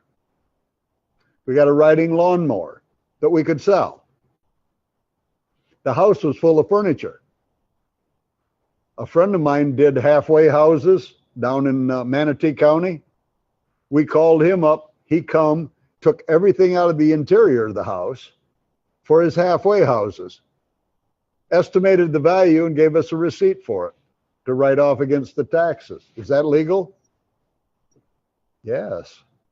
So all that stuff that we ask for, if not, if we ask for stuff and it's junk, we got to get a dumpster anyway when they do the demolition. It just helps fill up the dumpster. But there might be something in there, because I always hear about these people that they knock a hole in the wall and they find a bag full of money. You never know what's in that junk. You ever seen a hoarder's house? Oh, there's little aisles through it. Newspapers and tin cans up the wall. It's wonderful. Stink, yeah. Cockroaches. Yep, you just have this little narrow walkway to get from room to room. We've had those before. And they clean out just like every other house. That's why you hire people to come in and do that work. Are the houses that need extensive repairs in the immediate area? Are there many houses for sale or rent? What difference does that make?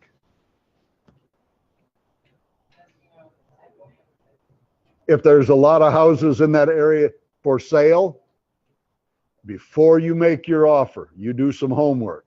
There's a reason. Is there an assessment that everybody's got to pay to put in some sewer line? $5,000 each. There's a reason they're all selling. You've got to find out what that reason is. Make sense? Yes. Go to the city or the county and ask if there are any special assessments for the houses on that street. Check with zoning too, to see if anything's gonna change. I can't hear you. You can check with the zoning department to see if anything is gonna change in terms of zoning. Zoning, yeah, you can go to the zoning department. You just ask. But there's a reason why everybody's selling. You got to find out what it is. It's not just happenstance. If there's a lot of rentals in the neighborhood, there's something going on. We looked at a house out in the center of the state that was in a neighborhood down a street, and then you turned into the neighborhood. As soon as we turned into the neighborhood, we found out why. Everybody in their yard had a 4x8 sheet of plywood that said, I don't remember the guy's name, let's just say Bob Smith is a child molester who lives at every house. Do you think they were ratting out that child molester? How many people with children do you think wanted to move into that neighborhood when that guy was still in there? Is there anything wrong with doing that? I don't think so. You don't want to put a child molester in your properties either. Do a background check. You want to have problems? Just put one in your property, even if you didn't know, and see what the neighbors and the other people in the area think of you and try to do to you. That's a taboo. You've got to be careful. Even though they register, some do, but I don't want them in my houses because of the adverse effect that it's going to have on my name. All right, can you explain that tax that you just talked about like previously, where you said if you bought the house, you got the contents of the house? Yeah. Is it that If you donate to charity, donated? Okay. you can get an appraisal of the stuff that you donated that on that property. You can use that on the tax return to deduct your taxable income. It's a donation.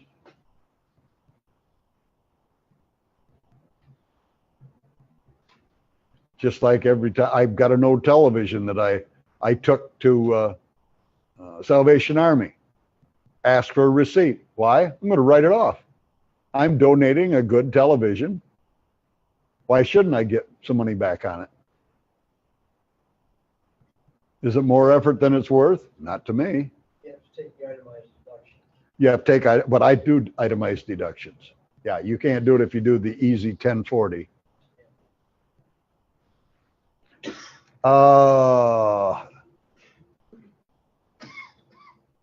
Do many of the houses in the area have older roofs, or do they have newer roofs? If everything has a newer roof, you got to put a new roof on. Face it. Older windows and front doors. If everyone else has new windows, you're going to need to put them on your house if you expect to sell or keep it rented. The surrounding properties look like homeowner houses or rental houses. Do the lawns near your house look and have nice landscaping? Does the house have code enforcement issues? Check to see. If it looks like a piece of crap, call code enforcement. See if they got any code liens on it. A friend of mine bought a house in St. Petersburg for $400 because it was donated to a not-for-profit and it had a demolition order on it. Nice little 2-bedroom house. Because of a buyer's list, that was sold in 3 days for $14,800, knowing there was a demolition order on it. The investor that bought it went to the city and said, I plan to fix up the property, and they rescinded the demolition order. The reason it had a demolition order is because the previous owner lived in Texas, totally ignored code enforcement. Didn't take care of the peeling paint and all that real important stuff. And the city had mowed the lawn. So, the mayor's son charged $250 each time. But anyway, no response, so they put it on the demo order. So he donated it and got full write-off for the value. And then the not-for-profit contacted us and said, you interested? So yeah, for $400. Was that okay? Yeah, I think it was a good deal. How many bedrooms do the majority of the houses in that area have? How much will the property you're looking at rent for each month? Is the house larger than other houses in the neighborhood? Those big albatrosses don't sell. If you've got a house larger than all the others, that's going to sit on the market. So what do you do with one of those houses if you buy it?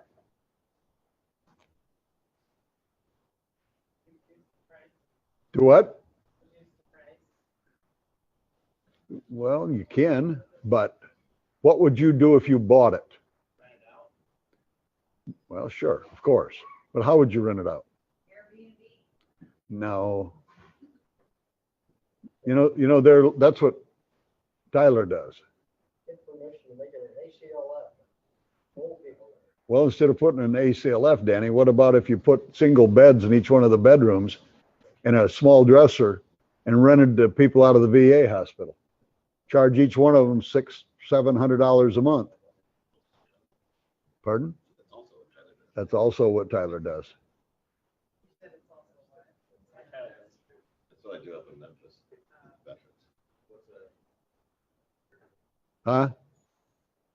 Say what? I can't hear the question. I missed what you guys said about what Tyler also does. Is that? Which is You didn't hear what Tyler says. What were you doing when we were talking? not paying attention.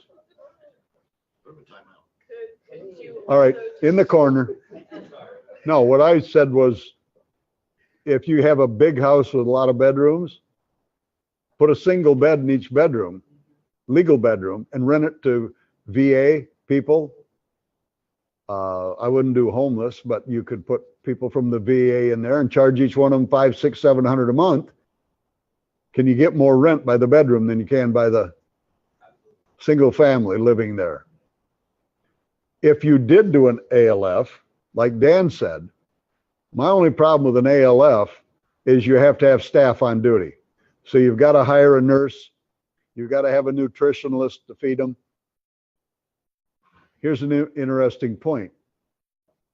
You can't have ALFs closer than 1,000 foot apart by law. The other interesting point is, doesn't matter what it is in the neighborhood, they can't prohibit the parking. In other words, some neighborhoods, you can't park on the streets, or you can't prohibit the parking in those places. They have rules and regulations. The ALF's a nice deal if it has a lot of bathrooms and a lot of bedrooms. Can you make a lot of money? Yeah, but you got a lot of costs because you got to have on staff people 24/7. So I'd rather do it by the bedroom, rent to soldiers out of the VA, because VA has programs for that.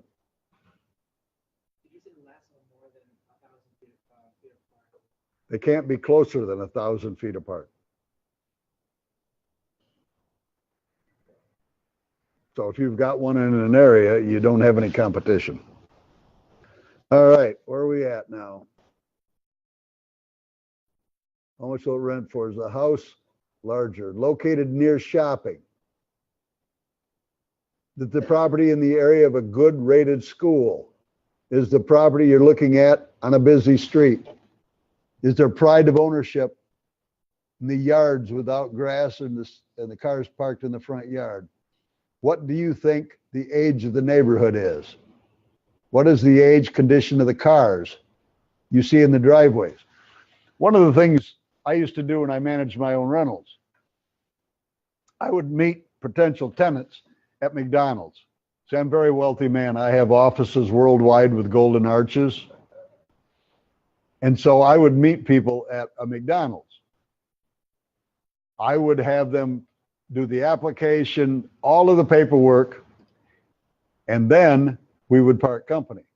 Then I would call them and say, oh my gosh, 2 pages stuck together. I got another page you have to sign. I usually wait long enough for them to get home.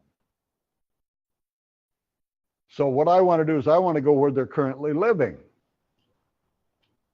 So I take that, I go to where they're currently living. The first thing I do is walk by their car.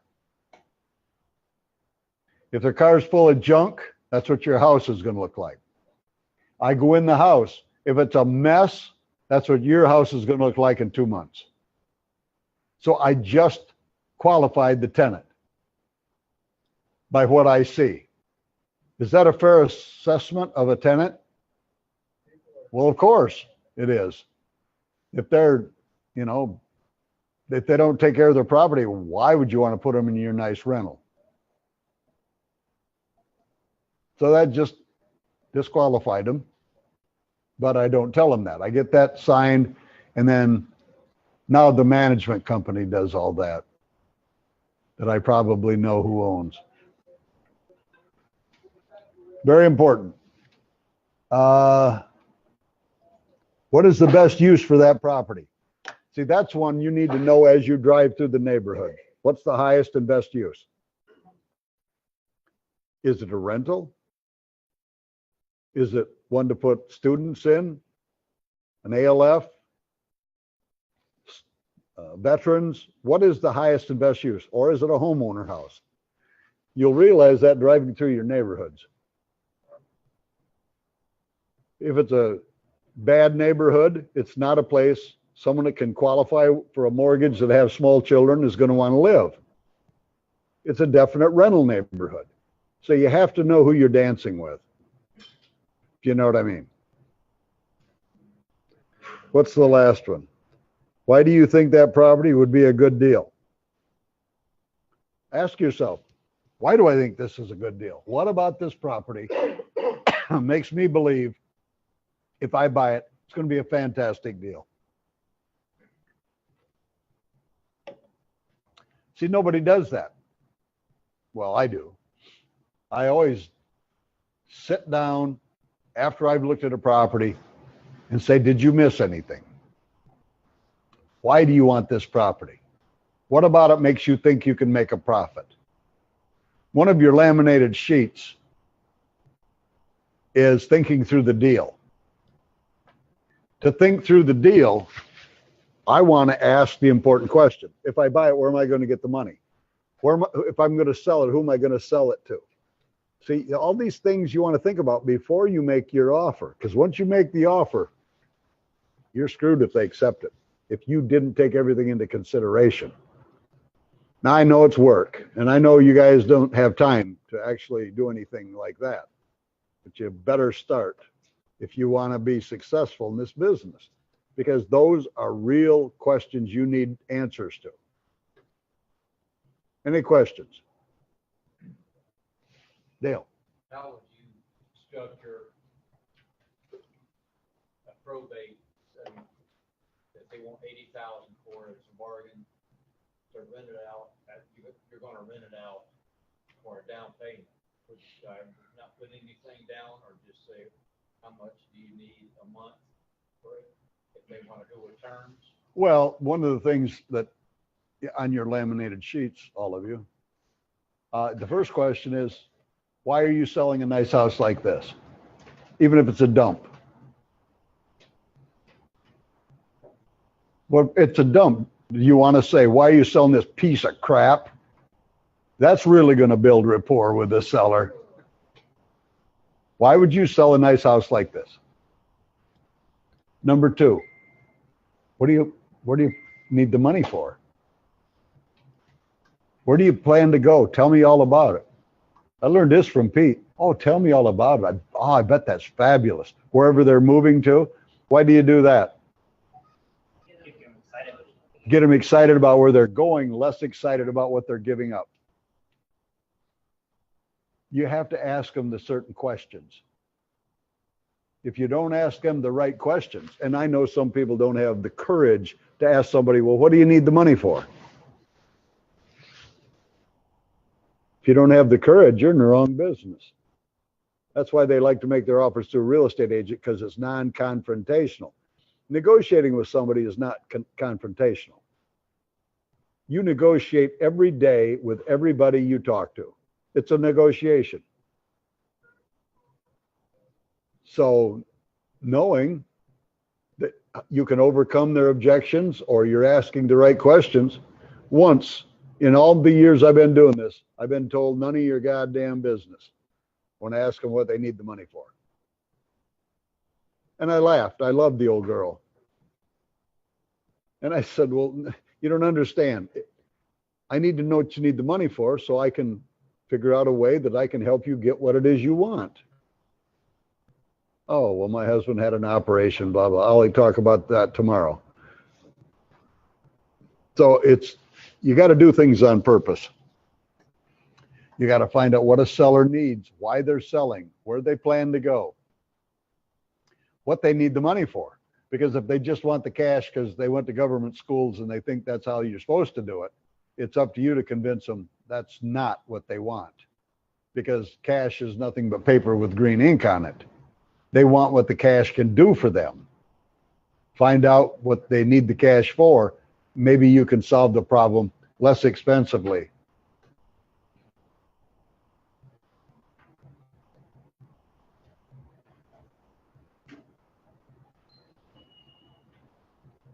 So just understanding, you don't want to miss anything when you go into a neighborhood, because if you do, there may be a reason. We bought a property once where it was on a dead-end street. Everybody was selling. So the guy I was buying with, Dick, decided he was going to find out why. So he knocked on a neighbor's door. And the neighbor said, well, they've assessed each one of us $2,000 because they've got to extend the sewer down this street to the end. Well, that's why people were selling. They were fed up with all the assessments and flooding because it was lower. And that told us we didn't want that house. The 2,000 might have worked, but the flooding, the backup of sewage every once in a while was the killer on the deal. So don't miss anything when you do it. 15 types of houses to avoid owning, I believe. This is my opinion. Houses located on a busy street. Why? Like I said, I have found they're hard to rent or hard to sell because people don't want to back into traffic. They don't want their kids and their pets running out into traffic. I found them to be harder to rent. Houses with small front yards. On 5th Avenue North in St. Pete and 20th Street, there's a whole bunch of houses where the front of the house, the front steps are about 2 foot wide, then you got a 4-foot sidewalk, and there's the street. Those houses don't have a lot of popularity where people want to buy them. They're too close to the street. They're noisy. You never know when some crackpot's going to lose control and run into the front of your house. They're just not what people are dreaming of for their family for some reason. They're old houses. Those houses were probably built in the 30s. Houses with steep driveways. Now, we don't have a lot of that here, but We do. yeah, because you live in that foreign land far, far away. And what I said, when I lived in Michigan, steep driveways were just not something people wanted because snow and ice. And you got to understand, the old houses that had the steep driveways, 90% of them at the top had a place for one car to park. Well, families today have 2 or 3 cars because they have kids. Well, if the driveway is steep and icy, where does that second and third car park? In the street. If there's snow removal, you got to get up at 4 in the morning and move your car so they can get through with the plows. It's a hassle. People don't want it. Now, I said that in Pittsburgh. And somebody raised their hand and said, Larry, that's every house in Pittsburgh. So I guess you get used to it. But steep driveways, houses near an industrial park, an airport, or near a busy highway. Noise. That's just not what many people, even though you get used to it, a lot of people will be turned off by that. Houses that have a floor plan that's functionally obsolete. Pete, do you remember that house that we all went to look at? I can't remember where it was. They finally bulldozed it. Did you buy that? The neighbor bought it. Yeah, but there was something that was obsolete about that house that just didn't have a good floor plan. Do you remember what it was? I don't remember down here. In New England, where I live, there, many of them were like built like a railroad car. We had to walk from one room to the next, to the next. Yeah. That was a big problem. It was you and I and somebody else went through that house and looked at it, but eventually the neighbor bought it and they tore it down. Sure. You remember that house? Yeah, that wasn't obsolete. That was a dreadful, vicious person who was losing the house to a lender and destroyed it. Yeah, it They was ugly. Houses small in size with small square footage of living space.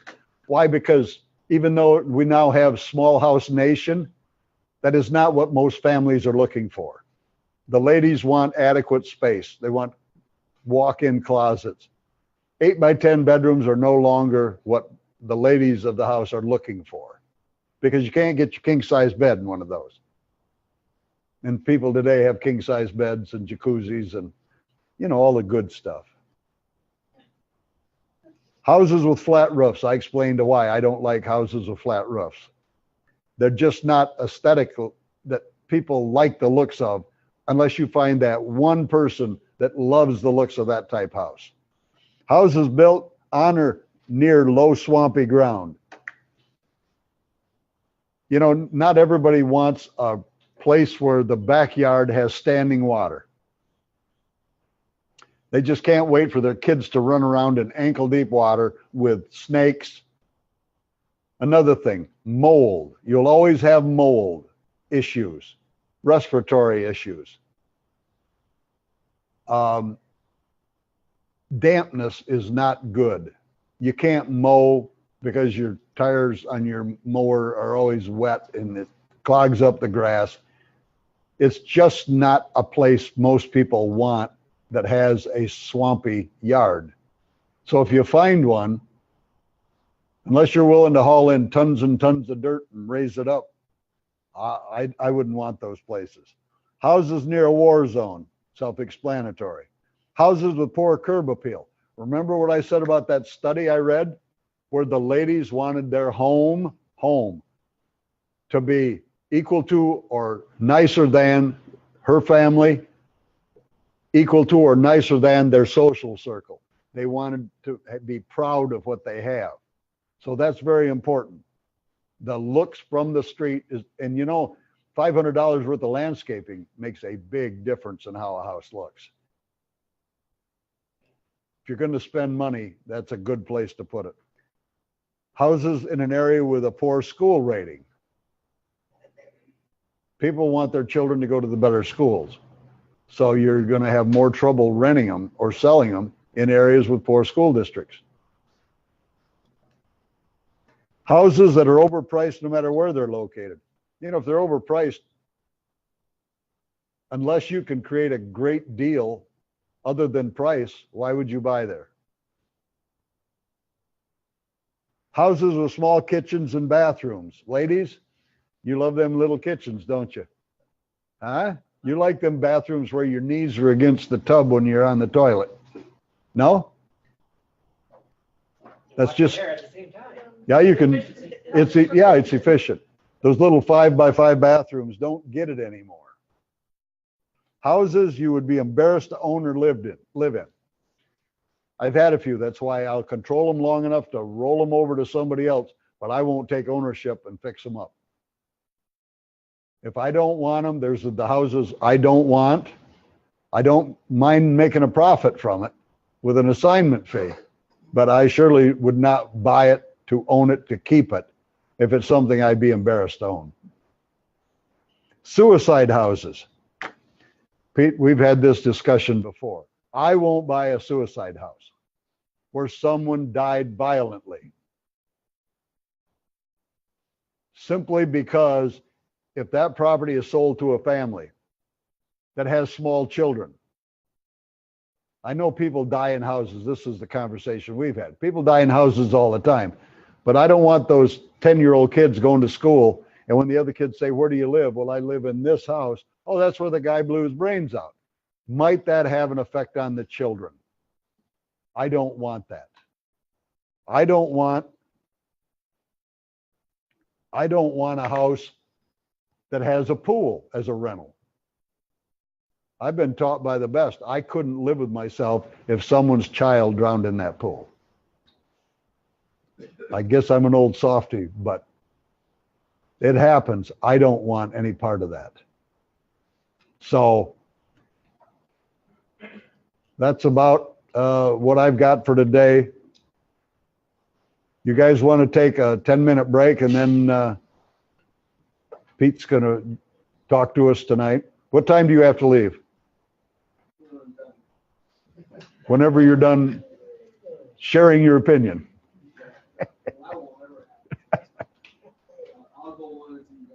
Well, you got to go to Rex's. That starts at what, 7? There's another RIA in our area. They meet at Hooters near the beach. Yeah. Madeira Beach. But it's you know, it's a great meeting. It's networking. And how come you decided to go tonight? You got a deal cooking? I do. How'd you know that? Because you wouldn't go if you didn't have a deal cooking. He comes to my meeting every week and has for years. He's looking for deals. That's where you find deals, is at these network meetings. Well, let's take a 10-minute break and then come on back. I want you to hear what Pete's got to say. I don't want you to miss this if you don't have to. Pete, come on up, get out of that sunshine.